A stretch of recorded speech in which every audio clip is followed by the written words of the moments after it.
mayambu he kanglisa YouTube channel asigi milan sapum chana khurumjari aina YouTube channel ase chembagi maramdi akoigi lamdam sida leiriba farmer adegi businessman samsamna paisa tan bagi lamda haitare akoigi farm toraga paisa tan liba hai lei tharaga yani mana masing yolaga mana masing tharaga wahi tharaga adegi o yen nganu satsan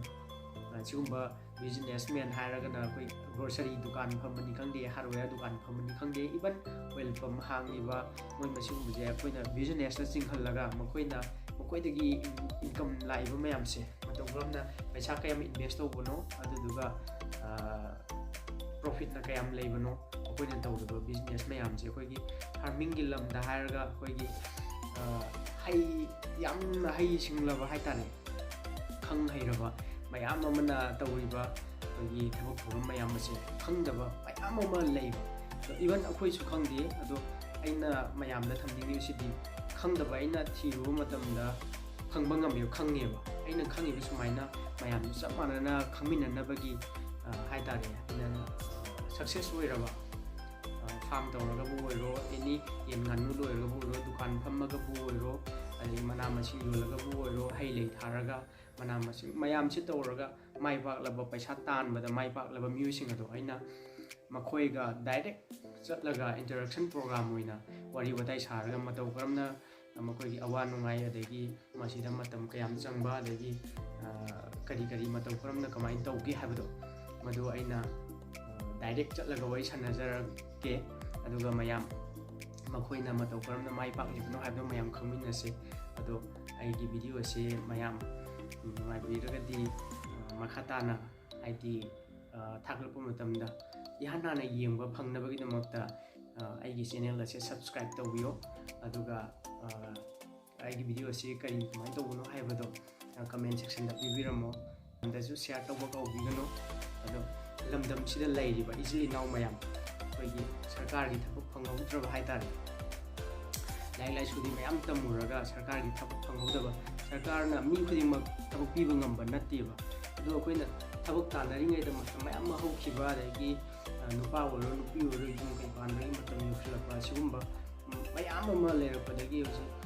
nongmagi akogi subam nombam leisho taw hojiti mechinna thapuk hana suramba thapuk mayam dum mechinna sum sinjalako sigi mayam se ko subam nombam leirapto ngauchat na helakpa ran chimchi helakpa sigumba mayam se koknabagi damakta aina wakhalon da chagatsaraga aina thijalubada khangniba sumaina mayam se kunna khangminaba pam haitare aina masi channel ase hangdringai mamangda aina nga loibagi maramda boiro san loibagi maramda boiro ai khara thijanjarui aduga aina khangibase mayamna oi khangam bayai khangam da bayai ado aina aigi side tagi su mayam punna khangminaraga koi mayam angtang thabak se mai pakna ba haitare changjan minaraga sumaina si tawraga di phai adagi sumai tor di phatti haibun chimba sigum mayam se koina khangnabagi damakta punna khangminaba yaba mom haitare adumaina aina semjage khanba video ne YouTube channel ni ado mayamna aigi YouTube channel ase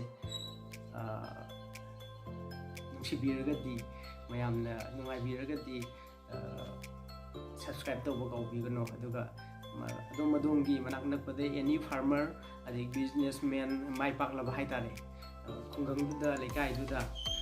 mai paklaba miusing ado madom khangba leragasu aigi comment da phone number yauraga maming matha hairaga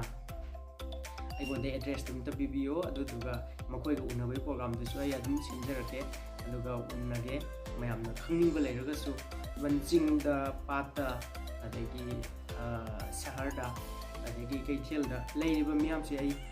loina chatlaga unabagi program duni aina sinjaraka du video ase ado even kaithel da tholaga paisa taliba haitare yum punabagi tamta paisa taliba imai ben leiriba imai ben mayam se sisu moju apikwa business mane achawadi nate apikpane makoi sisu kamaina tawuno haibadu chu chatlaga adum ayu nazarke wai sage mayam adum